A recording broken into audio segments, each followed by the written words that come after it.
All right, it's Hangouts Live. Happy Friday, everybody. Today is December 12th. You're hanging out with my community manager, the community built by, for, and managed by community managers. As always, you can chat along with us over on Twitter at our hashtag CMGR Hangout. And if you love what you're seeing today and you want to participate, or you have ideas or anything else really, just if you want to get involved, go to our website at www.mycmgr.com. Click on the button, it says participate, and then fill out the form, and Sherry and I will get back to you. This is your community, your show. It's really everything you do that keeps us going, which is pretty interesting, because this week we're talking about user-generated content. I don't know. I don't think I have to tell you that user-generated content is a good thing, especially if you're in community management or social media. But a couple of cool facts that Sherry pulled up, I want to share with you guys really quick as we're waiting for all the viewers to jump in. Is first of all, 54% of adult internet users post original photos or videos online that they themselves have created. So that's over half. That's from PewResearch in 2013. And then also another thing is over half, 51% of Americans trust user-generated content more than other information on a company website. That's from Bazaar Voice back from 2012. So I'm sure those numbers are a lot higher. All right. So if you're sitting here just kind of wondering what user-generated content might look like, you came to the right place. A shout-out today, a special shout-out to my really good friend Dwayne Lay, whose birthday it is today. So happy birthday, Dwayne Lay. And if you guys are watching, his Twitter handle is @Dwayne Lay, DWANELAY. That kind of Dwayne, not the other one. And do me a favor and just give him a happy birthday. That'd be awesome. All right, so let's just jump into things. Thanks to Sarah Nagel over on Twitter, who's holding down the forts over there. And Marissa, thanks for joining us. Why don't you introduce yourself, tell everybody where you work, what you do, and since it's the holidays, what's the craziest holiday or Christmas present you ever got? Okay, I can handle all of those. Hi guys, my name is Marissa Ferraccio. I am the digital marketer at Zoomf. You probably know Amir. He is the fearless leader of the company, so I am taking his place for today. Really excited to be here. This is my first time, so I'm really excited to be a part of the group. I love what you guys do, so this is going to be a lot of fun, and I think I'm going to learn a lot and hopefully have some insight for everybody. Craziest holiday gift I've ever given or received? Received, right? You know what? Either way. Just let's talk about crazy gifts. Keep it clean. Okay. Keep it clean. Let me think. I think the craziest gift I probably ever gave was to my mom. I surprised her with a baby kitten, and she had just gotten rid of my brother and me, and we had just finally moved out of the house, and she was finally free and had no responsibility, and I gave her an 8-week-old baby kitten, and so she now had all this responsibility once again of taking care of a living, breathing human, cat, I guess, for that. But she was kind of happy. She cried. I don't know if they were tears of joy or tears of happiness. So the cat's still alive. So I think that's probably the craziest gift I've ever given, knowing my mom. Awesome, thanks. Well, it's great to have you here, and thanks for joining us. Sherry, how you doing? Doing great, thanks. I'm Sherry Rohde. I co-produce CMGR Hangout here at Peru, as well as the community and user experience at a company called Rebellion Media. I'm really bad at on-the-spot questions like this, so I'm not totally sure what the craziest one is, but I do remember when we decided to do a CMGR Hangout Secret Santa, Bruce sent me a stuffed Nyan cat. That I do remember. A stuffed what? The, Nyan cat. Do you remember? Am I saying it wrong? I might be. Flies. It's like a Pop-Tart that flies through the air. Yeah, with the rainbow tail. You sent it to me. Yeah.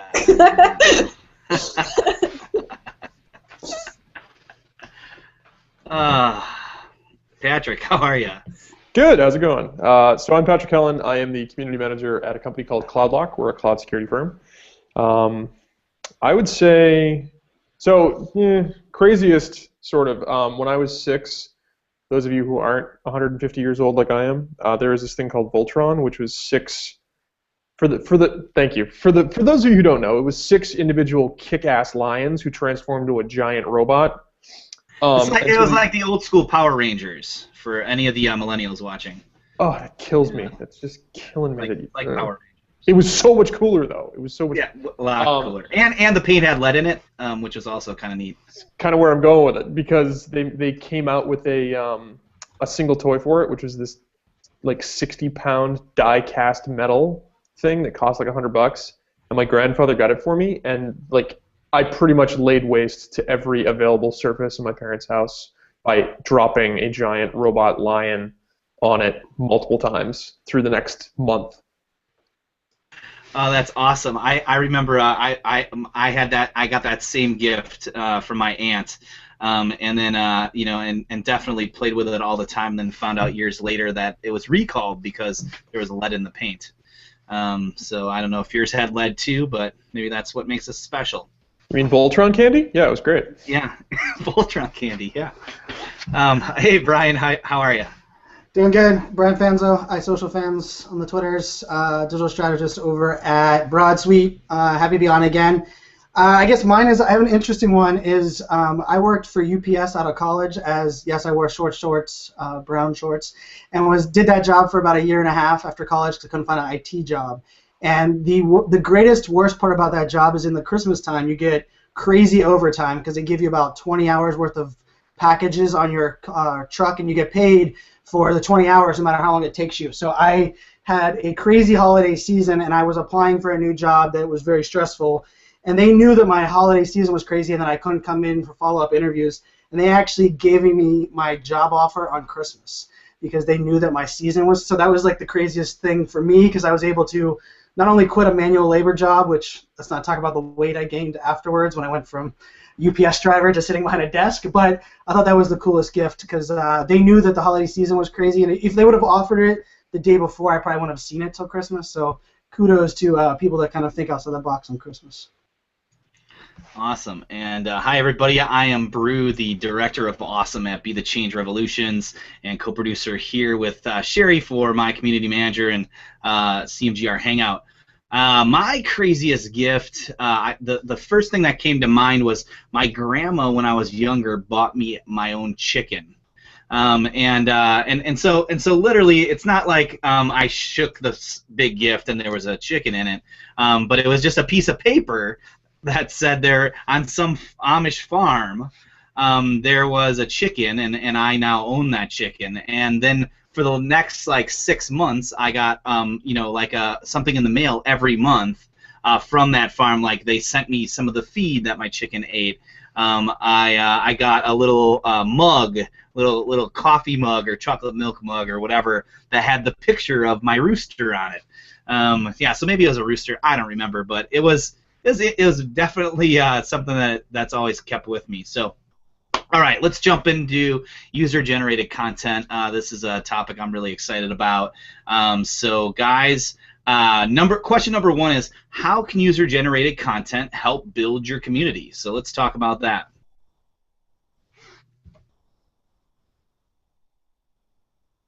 I can start. Awesome. As soon as Sherry unmuted, I said I could start. So obviously the push for it is it's twofold. It's an ability to be completely lazy, right? You're not creating something yourself, which is awesome. You know, the more you can hand off, the better.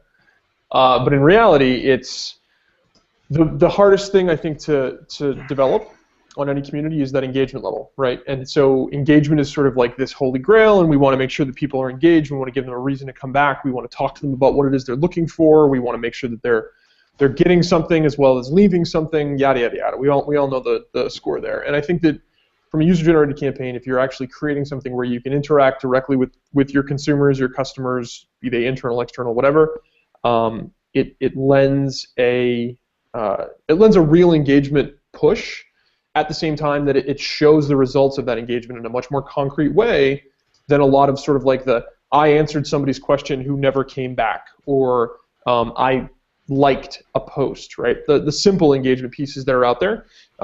This shows a much more, in a lot of cases, social media savvy engagement level that in a lot of cases also has a really good result. Like, maybe it's a charity, maybe it's Christmas season type good cheer and goodwill that you're working on, whatever it might be.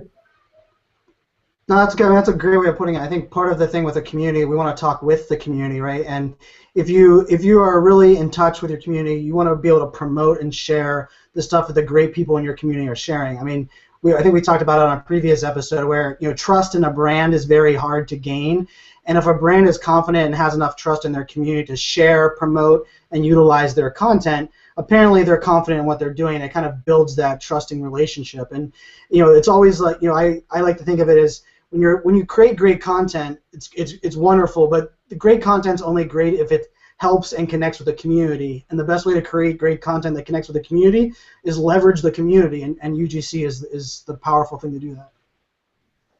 Yeah, I would agree. I think what Brian has said is really powerful, and I think what also with UGC, what it helps you with is it helps you identify who your biggest fans are and who your biggest ambassadors are, because if you know who is out there talking about you the most and just being your brand ambassador, that can help you with that engagement, and that can help you incentivize them to keep up their tweeting and their Facebooking about your brand, and to help them realize that they are essential to your brand and to keeping that reputation and that relationship going. Oh, Sherry, I thought you were going to say something. Well, I wanted something. I thought you were going to say something. So. Well, I'll just jump in and say, we have this saying of ETC. It's not about what we say about us. It's about what they say about us, right? And that's the whole concept behind a lot of word-of-mouth marketing. And I think user-generated content is a great opportunity to get content that you can reuse. To just pull more people in. So when we think about it as how does it help build community, is that it makes you feel like there are people doing stuff, and then it's not some like guy or a company with a big funnel just yelling at everybody and pushing down marketing, right? It seems like there's actually interaction going on, and I think that's a lot of what community is. Yeah, it definitely helps your community get more involved for sure. And I don't know, I did a whole talk on this actually back in May in Germany and in the Netherlands, which I shared the link to the slideshare from that, more from an e-commerce specific perspective. But yeah, there's a lot of, especially depending on what your community is too, what your brand is. I think ModCloth, not to jump way ahead to question 6 here, but ModCloth has done a really awesome job building community, just in getting people to share how their products look on them, which helps others in their community get a better idea of how it's going to look for them as well. So they can say, oh hey, this person is kind of built like me, so that's how it's going to fit on me as well, versus just some random model that I may or may not be able to relate to. And just to chime in with what you said, Sherry, completely agree. I think the Nikes are always going to need LeBron James, and Living Proof is always going to need Jennifer Aniston's, and they always need that celebrity endorsement. But I think the power, people are finally understanding the power in user-generated content and how one size doesn't fit all anymore. ModCloth is a great example, and Free People is a great example. So I think that is so powerful, and I love seeing brands understanding the value of that it's not just about those big celebrity endorsements, but what your fans have to say is really, really important. Yeah.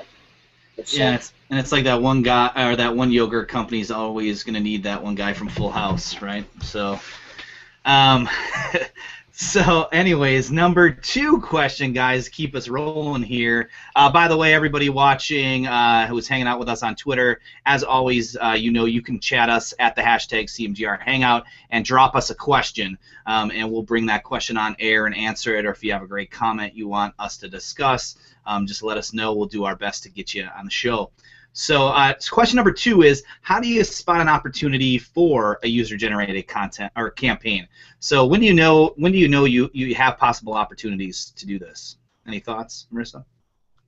Yeah, I'll chime in. I think just from our standpoint, when Zoom is looking to start a user-generated campaign, the biggest thing for us is noticing trends.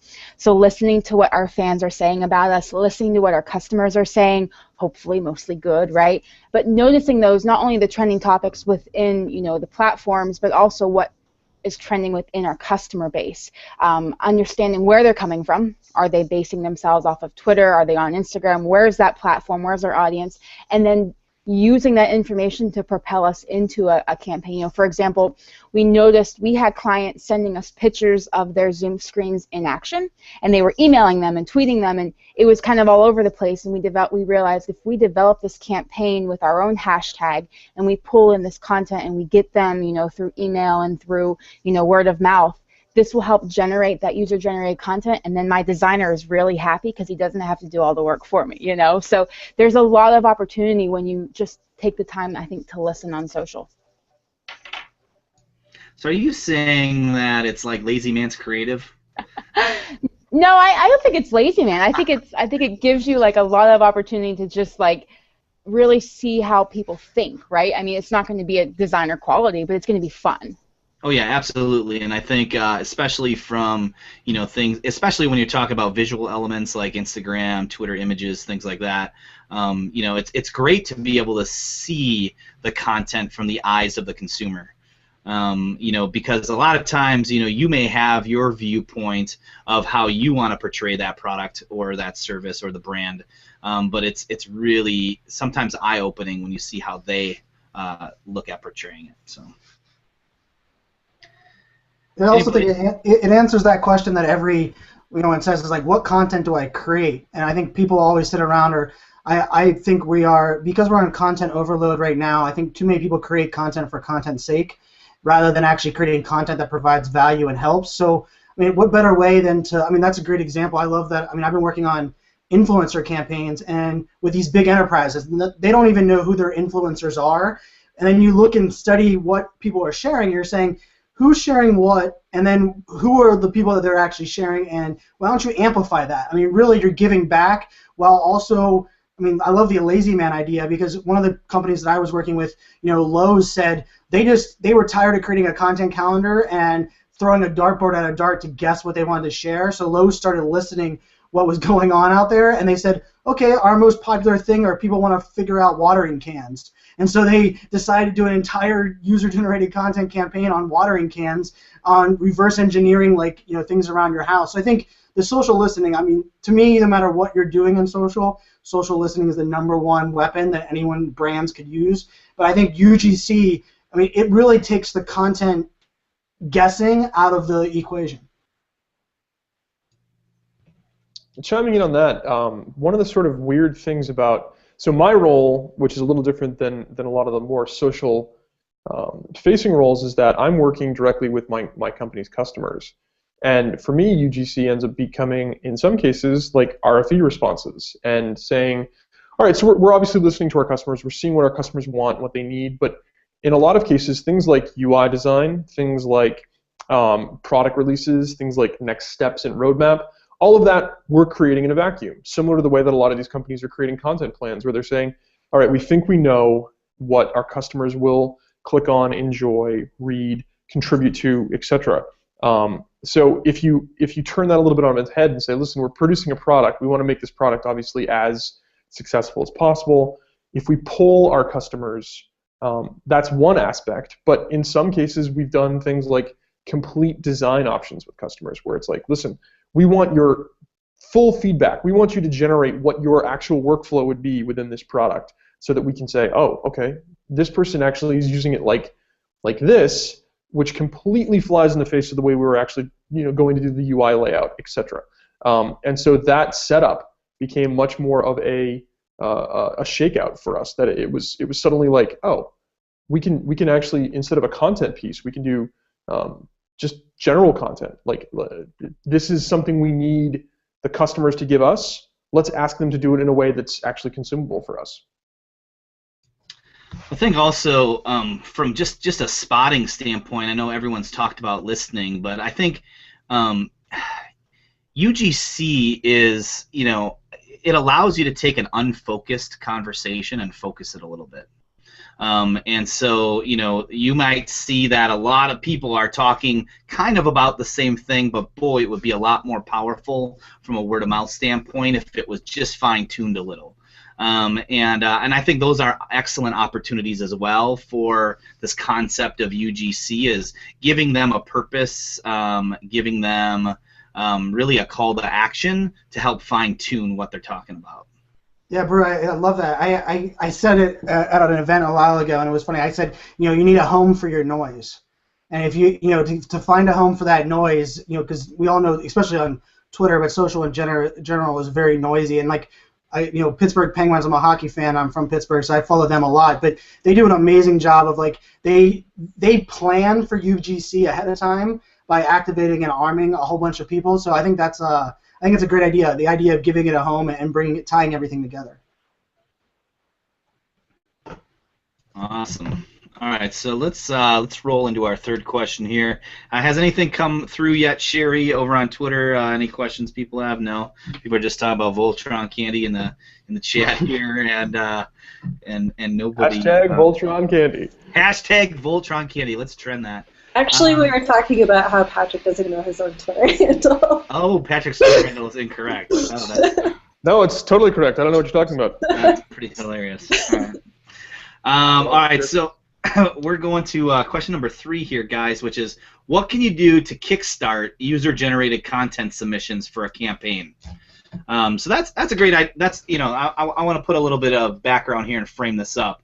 Is okay, so you plan out your campaign, you're all ready to kick it off, you do your first tweet, your first post, you point people to a microsite maybe, I don't know, but what do you do, right? Because until you have content, are people going to participate? Those are some of the things I'm always worried about personally when kicking these off. So let's talk about how you overcome that and sort of seed the content. That's when you know who your influencers and your ambassadors are, and you talk to them before you even put it live, so they're ready to go.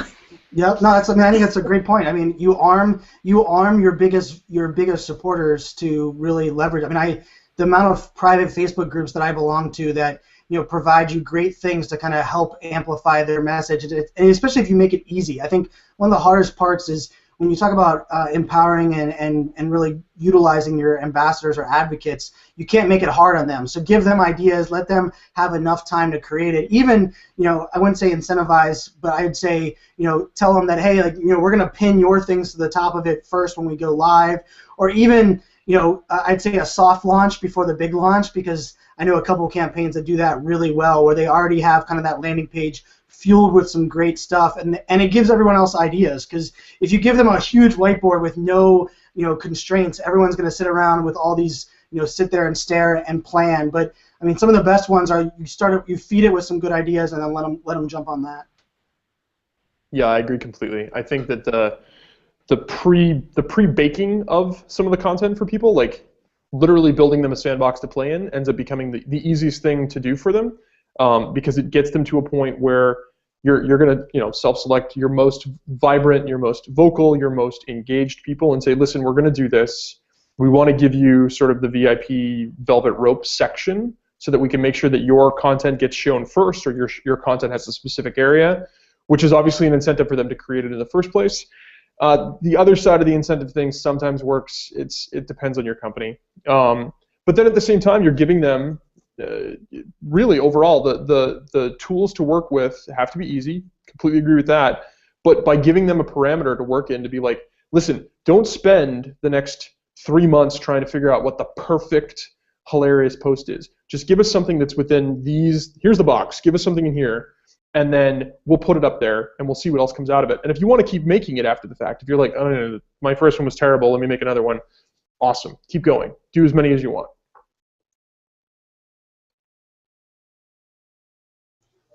I would agree. I think it also has to be timely. I think you have to look at what your audience is talking about and what time it is. Does it fit in with a seasonal theme? Like, is it the holiday season? Can you use that campaign around that season, around that holiday, around the theme? Because get people excited about something. Is it timely? Does it have to do with, Twitter fails of the year, or something that has to do with the countdown of the new year coming up? Because then that will really engage your audience. And I think consistency is key as well.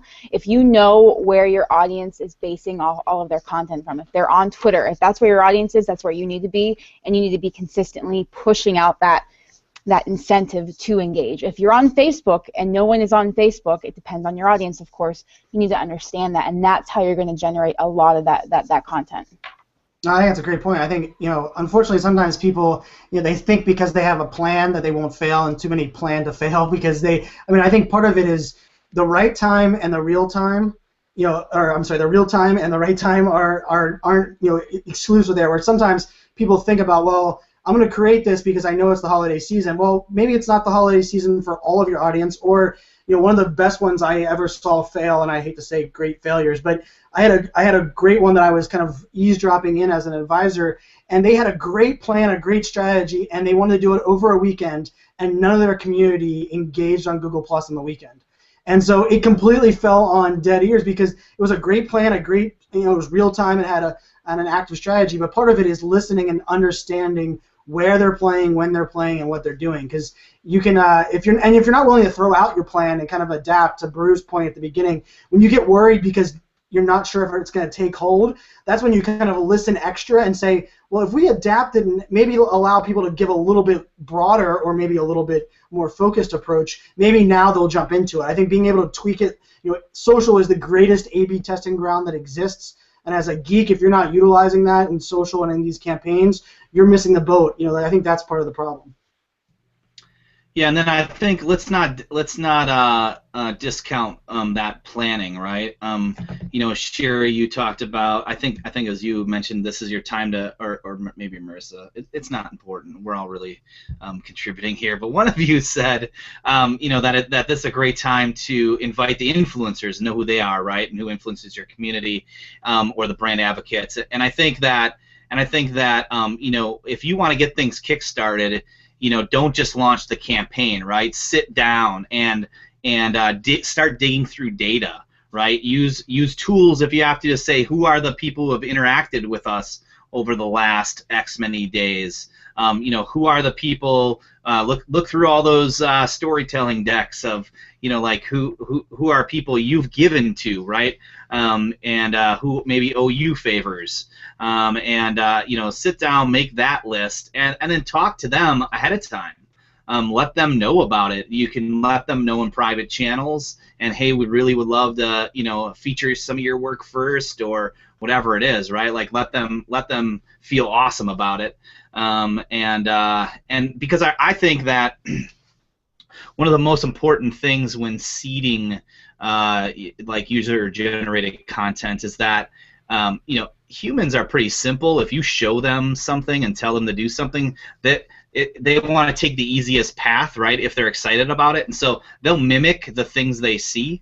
And so if you can get some content that's exactly what you're looking for, and be able to share some of that first and tell your stories of, please, we want more of this, you're going to have I think a much more successful campaign.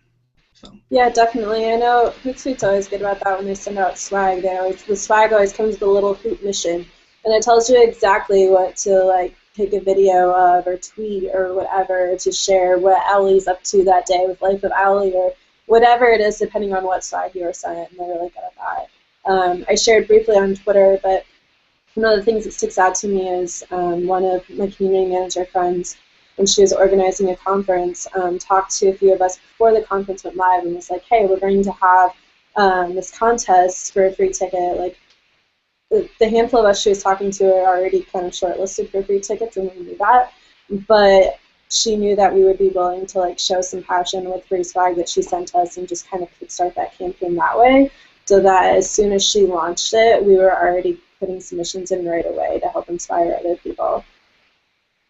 No, I think that's awesome. I think the idea, user-generated content, you can't forget the user, and empowering and planning for them as well. I mean, I think that's a lot of the times we forget. We're like, we're just going to put this out there and everyone's going to jump on it. If you make it a little easier, I agree. Hootsuite does an awesome job of that. They're one that I've taken notes of them sending me stuff, and I'm like, hey, I'm gonna leverage that. So I think that's a great example of ones that say, hey, we gave you this free stuff. We'd love for you to do this and post this on Instagram with this hashtag, because not only then does that arm them, but that kind of gets them pointed in the right direction, and that's partially all you need. To Bruce's point, half the time it's just point them and say go, and they'll do their job. And definitely making them feel like they're a part of it, right? I actually prefer to call it like co-created content with the customers or with the fans. And so, if you put it through the lens of co-creation, it's a little bit, it kind of gets you thinking a little bit differently than just user generated. And that way it's a collaboration between the brand and the consumer. So. Well, touching on that, the example that my favorite example of a user-generated both content and campaign is Threadless, right? For anyone who wears dumb T-shirts, Threadless is like the perfect example of like this marriage of both, right? You've got a company that wants to produce T-shirts. They want to obviously source those T-shirt designs, so they said, all right, here's what we'll do. It's a contest. You send them in, people vote on them. If we pick you, you get X number of dollars, and we produce your T-shirt, and you get your T-shirt. So someone that's trying to break into the T-shirt world, like, this is not a moneymaker, right? It's not like you put out one T-shirt and all of a sudden it's on, right? You retire in Barbados. It's a design job, and this is a way to get publicity and get those designs out there, and who knows what happens after, but it's also completely crowdsourced. So you've got a variety of different designers making it, a variety of different people saying yes, no, maybe, and then that determines what actually goes on, and Threadless says, we're done. This is it. This is what you wanted. This is what we're creating. In my case, it's a 3 keyboard cat and a moon T-shirt that I bought. Like, that sort of stuff. That's what gets me going. Sure. Yeah, Threadless is awesome with that. They actually have a forum too for their designers so that they can all communicate on there. And I noticed too, I was digging up them quite a bit for the talk I did on e-commerce communities. And they actually will pick like a theme and have people submit shirts like for that theme, like this larger theme. So even then, they're still kind of guiding it a bit and saying, hey, we want submissions like under this category that we know is going to be really popular. And then I don't know if you've ever been to like their actual like brick and mortar store. There's one in Chicago. It's really cool because they actually bring in the interactive elements from the website and the user-generated content into the store with like different TVs for each of the designs and everything. It's pretty cool. Awesome. Anybody have any more thoughts about kickstarting? Any questions? I guess people on Twitter, they just must know everything about this topic, and they don't have any questions. So glad they're hanging out with us, though. But no, seriously, guys, please tweet in your questions. We only have a couple more to go that we've identified, and want to keep the conversation going. So, hey, Drew. Yeah.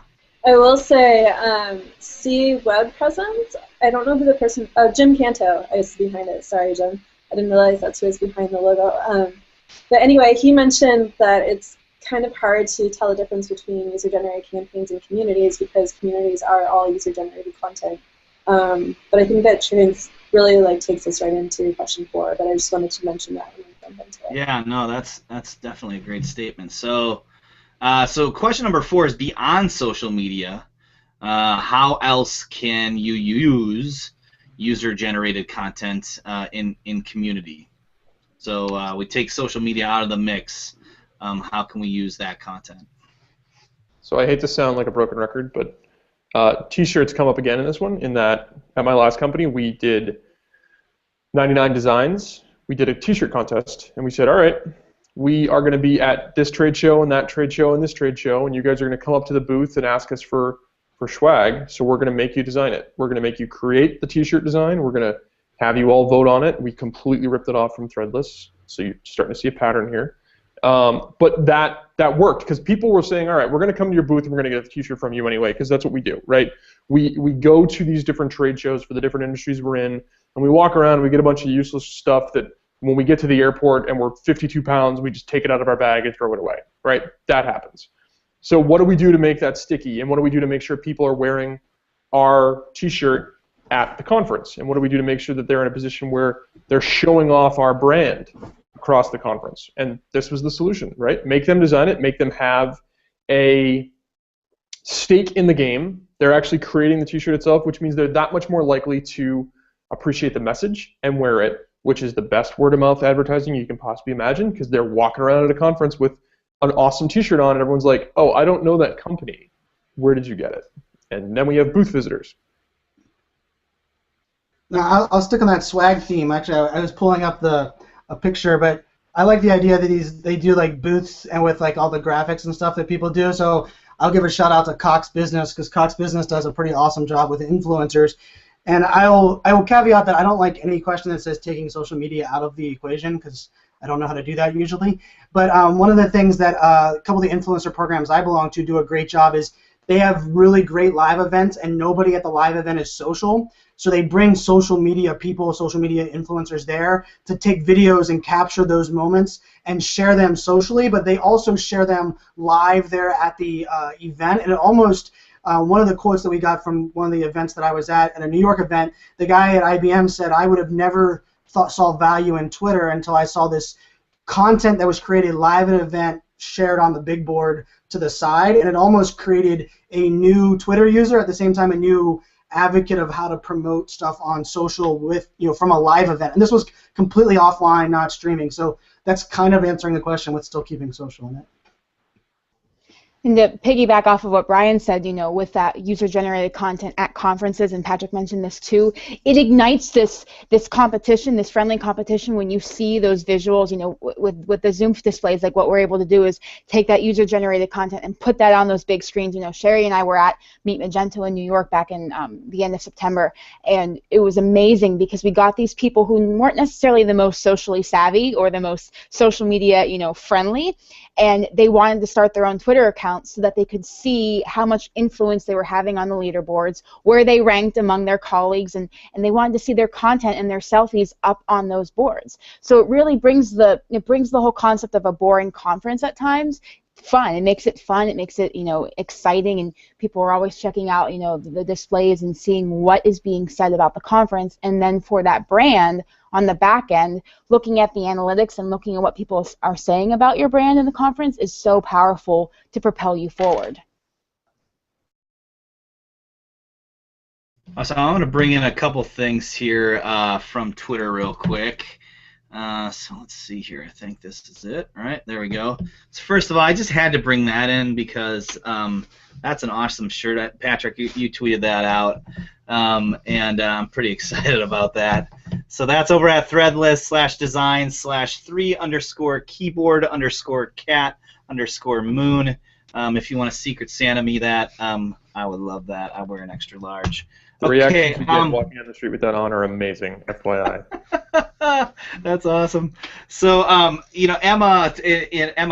Cunningham piped in and says, Hootsuite is really good with swag. Ali keeps me company at work. And so, I think when we talk about user-generated content and not social media, right, is there's definitely a form in hard goods that then spur, along with the right action, to give you some content. Eagle-eyed editor says print ads, posters, and videos can also use UGC. One band uses selfie images for their selfie song, so that's pretty cool. And definitely, I think I think the future really is is letting fans, letting the community be a part of everything. And we all know as community managers that's what we want, and the further our industry sort of grows up and aligns with marketing and everything else, I think you're going to see a lot more of that. And I'll throw in there, just because it's my soapbox, is when we say UGC, the problem that and what I focus on is your employees are also users. So amplifying and using content that's created by your employees is just as valuable as using the users that are outside of your company. I think oftentimes we think about UGC as just the customers or the external community, but your internal one, if you're able to arm them, create some of these campaigns, like one of the favorite ones that I ever did, and we never actually shared it public, but it got our CEO, is not many people knew about Vine videos or short videos, so I told them, you don't have to do a Vine because it doesn't need to be social media, but I want a 10-second or less video around our office. And we had about 600 employees. I had 300 videos. So over half the employees participated because it was something fun. We ended up putting them compiled together for the Christmas party at the end of the year. Never got shared publicly, but talking about like something that rallied people around, and it was great content for me to prove the value of social business tools because I was able to leverage that. So when you think user, don't think only external ones that, because the employee's content is probably just as valuable, and oftentimes that's the stuff your community wants to consume anyhow. They don't want to hear from your marketing department or your subject matter expert. They want to hear from the people that are actually doing the work in the company. I would throw out there, too, that user-generated content isn't just images, whether it's on social media or not on social media. It's also what people are saying in your forums, their comments on your website, their guest blogs on your site. Like, all of that is user-generated content. Words are just as much as everything else. Great point, Sherry. Yeah, we got another question that came in. This is from Kristen, just to prove that they have that everyone has questions. That's awesome. High five. So, question for the panel: any caveats for newcomers to UGC initiatives? I have one, which is if you're going to ask people to put something on a hashtag, do some research and see what's on that hashtag already, and then also put on your troll hat and say, how badly could I screw with this hashtag if I just wanted to be an ass? And I think those are probably my first two newbie thoughts. How about you guys? Yeah, I think those are definitely number one and number two. I would also say that there should be, if you're a newbie to this, there should be a way to. Using Twitter is hard because there's no way to check or to confirm what people are creating and what they're uploading to, in instance, your stream. Which, for those of you who might remember, the Patriots, the New England Patriots had a Twitter hashtag thing where you could create a jersey, and then they would retweet your jersey and be like, "Thanks so much for creating the jersey," and the name on the back of the jersey, which was immediately abused with some rather choice expletives and incredibly racist statements. And so, like, they let the control kind of get out. Sometimes you can be, you kind of roll the dice. You're like, all right, we want to use the power of social media, and part of that is that there are jerks out there. But knowing that walking in is definitely something you want to keep very much in mind, because if legal is very sensitive about those sorts of things, if they have a really big stake in this, or if you've had some sort of embarrassing social media faux pas in the past, you definitely want to clear it with them, and you want to make sure you do your research on it first. No, I like that. I also, we talk about A/B testing. I have one of the ones that I run, I have two groups. I have an A group in Facebook that I always, like, they're my advocates, and then I have a B group that is almost like partially the ones that if anybody's going to do, to Bruce's point, use it like a troll or use it in a way that is not probably appropriate, these guys are the ones that would. So I drop things into that group, usually second, to kind of test it out as a little A/B testing. But I also think if you are thinking about doing it, try curating stuff with that content or that hashtag first and sending it out there and seeing the response you get, because I think of content curation as kind of like that first step into that UGC world, where if you can take a great piece of content that someone already created, flip it, put it inside of a blog post, and see how they respond, and then based on that response, the shares, the people, then you can kind of leverage that and say, now I want everyone to share about this same content. But often that content curation, it gives you that first insight into if this campaign will be successful.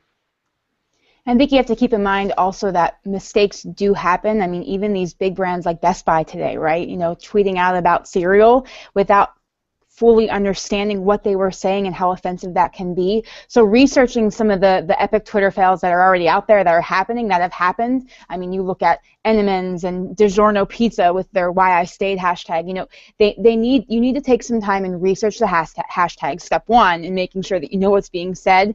And like, I think what Brian said is great. Like, do some testing and talk to your colleagues, talk to the people who are involved with the company.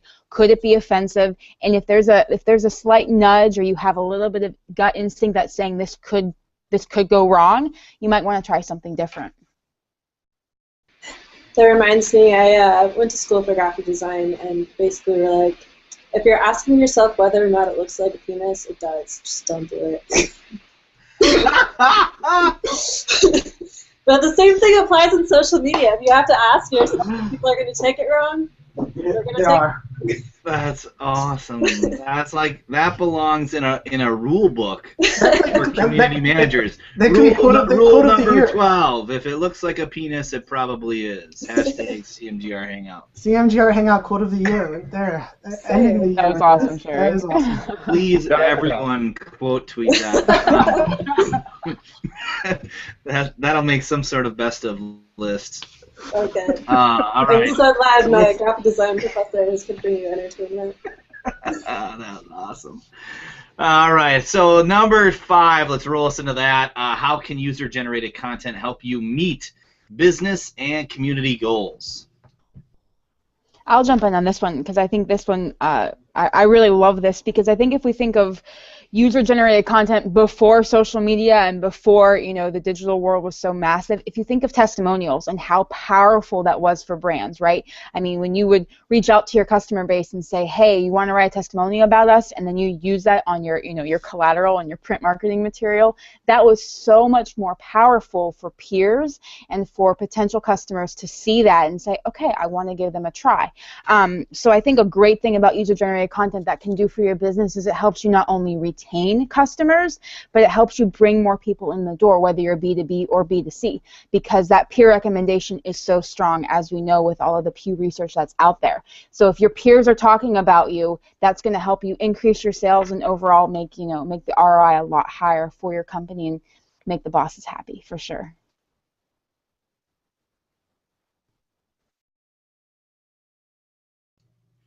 That was good. You got everyone speechless. Just drop the mic. I can jump in next. So I think from a business goal, from a community goal, what you're looking at is you're looking at this blend, right? You've got a need to have consumers, customers, etc., creating something that speaks to other customers, and then you need potentially internal customers, to Brian's point earlier, creating something that speaks to external customers. And so you've got all these separate parts that the business might be, you know, selling something. The business might be a service. Whatever it is, you've got all these various different moving parts that you can combine to form perhaps some type of robot, perhaps like Voltron, that covers everything, right? In that you've got a need in each individual department to meet goals. You've got a need in each individual external group to show justification for purchasing something or to show the reasoning behind why they're using a specific service. And so asking them for their input and asking them to come to the table and be a design partner as opposed to just a passive consumer of whatever it is you're putting out, it brings the bottom line up for everybody. It brings sales and engagement much, much better because people are already engaged in the product. If they're willing to put that much time in to create something for you, it means they're one of your power users. If you're talking about community goals, obviously this breeds engagement, which is, you know, pretty much how we all stay employed. If we're managing ghost towns, people are like, what was your budget last month? Yeah, look at the time for you to. But other than that, it's just the combination ends up becoming something that you can benefit everybody, because you can then keep your job, right? We all like that, and then show the value add for something like community, which in some cases and in some companies is a loss leader no matter what you do, right? You're providing a service to your customers that doesn't necessarily have a direct $2 value, and so this is a way to show that value, to be like, look, at our customers are so engaged with us, they're willing to do this type of event or this type of creation. Voltron candy. No, I think it's. I mean, I think that goes into my. I always use that term, you know, screenshot awesomeness. So when you find your community that's doing awesome stuff, you know, screenshot it and keep it as a whole to prove your ROI. What's even better than that is then to take that same stuff and make it blow up and, you know, amplify it. I now see what Brew has. Awesome. All right, so we got one last question here. And question number 6 is, who has done a fantastic job integrating user-generated content in their community? So, Sherry, why don't you just bring up the first one you talked about, and then let's talk about some other examples. Sure. The first one I talked about was ModCloth. They do a really good job. They allow users to submit pictures of themselves in the outfits on the actual product page with their review, which is really cool. So next to their review, you can see basically their stats as well, as far as like height, weight, time, etc., as well as what they look like in it. And then you also just see a gallery of images of people wearing it, and you can, in doing that, people actually create pages that are all them in these outfits, and so you can kind of go there and see other things that they like as well. Anybody have any other ideas for great companies that do UGC? I was just Yeah. Googling. I mean, Dunkin' Donuts is a good one. I mean, Dunkin' Donuts is pretty cool with, like, they'll do, even the My Dunkin' hashtag, they'll take those My Dunkin' hashtags and turn them into videos, or they'll turn, like, if you have one and I think Jessica used the quote where someone had acted like they were a dinosaur eating a donut or something, and they created an entire Vine video that was a dinosaur eating a donut and attributed it to the person that sent in that picture. And I thought that was kind of genius because they not only amplified or took input from the community, but they made it into like a cool, and they used another media, and it brought all these people that love that graphic on Instagram to Vine. It's also it's kind of bridged to social networks, which I thought was pretty cool.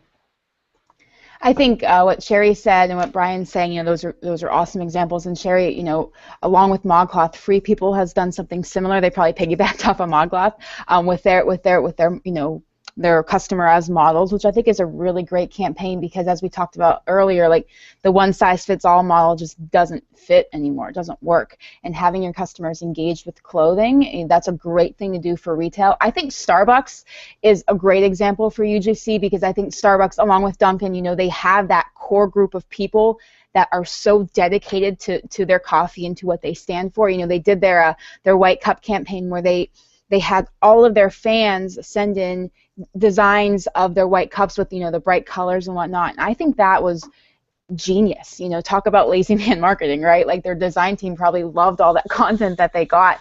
But I think when you look at some of these big brands that actually get it, I mean, I don't think Starbucks ever uses big-time endorsers and big-time advertising. They rely on user-generated content, and they've kind of spearheaded that movement. That UGC is so important when it comes to marketing. So if you have a favorite brand, and you look at what they're doing and you research their campaigns, I think you'll find a lot of them moving away from the advertisement and the paid ads and that outbound approach to more of the user-generated content campaigns. Yeah, and one of the ones I wanted just to highlight was I'm a Chuck Taylor fan, so I have more Chuck Taylor Converse shoes than I need to know. But one of the things they did a couple of years ago is they put out like a survey and they were asking for feedback about Chucks and what colors people wanted. And what people sent in were designs and customizing all these crazy ways.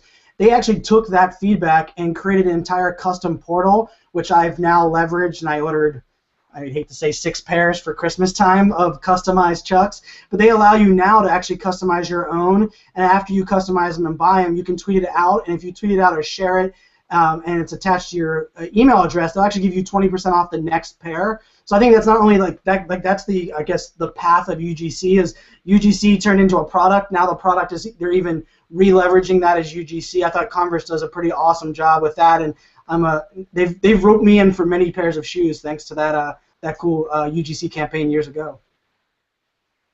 I'm going to go with my nomination's Warby Parker as someone who's a glasses wearer. It's if you look really quickly. Apparently we're running out of time, and I'm a long talker. The setup for their Warby Parker campaign was you take a picture of yourself wearing the five glasses that they send to you, and you tweet it out to your friends and ask, hey, what looks best? And that way you're in a position where you're not only getting some feedback for you, the consumer, to find the pair of glasses or confirm the pair of glasses that you like the most, but it's great word-of-mouth campaign that you can get 5 pairs of glasses in the mail from Warby Parker, and they're relatively inexpensive. That's pretty awesome. I actually Googled for great UGC campaigns, and the Warby Parker was on my screen as you were talking about it. One UGC campaign I just have to mention, and disclaimer, #client, I guess is now the law. You always got to disclaim things, right? But I got to work on and really proud of Applebee's user-generated content for their Phantographer campaign. So they literally took their Instagram account and gave it to the fans, said, we promise, like this is yours now. We're not going to create any content ourselves. This is all going to come from the fans, and that's been extremely successful. So just had to plug that. Anything else we want to talk about? Otherwise, Sherry, Yeah, so hey, I have this great idea, guys. Actually, Sherry had it, but I'll just claim it right now. So in the spirit of user-generated content, we don't have a topic. No, actually, our topic for next week was going to come from you, right? And so if you could please tweet us right now, or again, go to mycmgr.com / participate, or just mycmgr.com, click on participate, and tell us. But please tweet us, hashtag CMGR Hangout. And we might send you some Voltron candy. Probably not, unless Patrick's willing to share. But we're really looking for a topic for next week. We want to hear, what excites you guys. What do we want to talk about? We'll pull it all together. We always do. And Sherry, could you just plug CMAD a little bit? Yeah, sure. CMAD, Community Manager Appreciation Day, for those who don't know. It's coming up January 26, 2015. Actually, a lot of us here are involved in that as well. But it's going to be a lot of fun. We're going to have award nominations coming up. We're already starting to publish some stories on the site of how people got into community management. Got a lot of great panel organizers lined up, and those are starting to show up on the site for the schedule. So if you want to get involved as a sponsor, or sharing your story, or just letting the organizers know you're available as a panelist, you can head over to cmad.co/participate and just let us know there. Awesome, and I'm really excited. We did finalize. We did kind of finalize a little bit of the pre-CMAD stuff. So Sherry is actually going to be coming down from Canada through Michigan, picking up Dom, swinging around through Chicago. Saturday night we have a Chicago get-together for anybody in the area. We're just going to get together a couple days before CMAD, have some community drinks. And then also, are we picking somebody else up, Sherry, in Michigan, or not? That's not a. That's not a for sure. I mean, yeah. There's 5 so somehow, far. Yeah. So, anyways, and then we just confirmed with Attention Era Media Studios. We'll actually be in a studio this year, overlooking downtown Milwaukee for our 24 hours of broadcast. So, very excited about that. So, all right, guys, thanks. This was a great topic. I can't wait to talk more about Christmas presents, stockings, and candy next week, as we also talk about whatever topic the community wants us to bring up. And worst case, we'll just do a free for all. So, all right, guys, have a great week. See you next Friday, 2 p.m. Eastern. Bye. Cheers.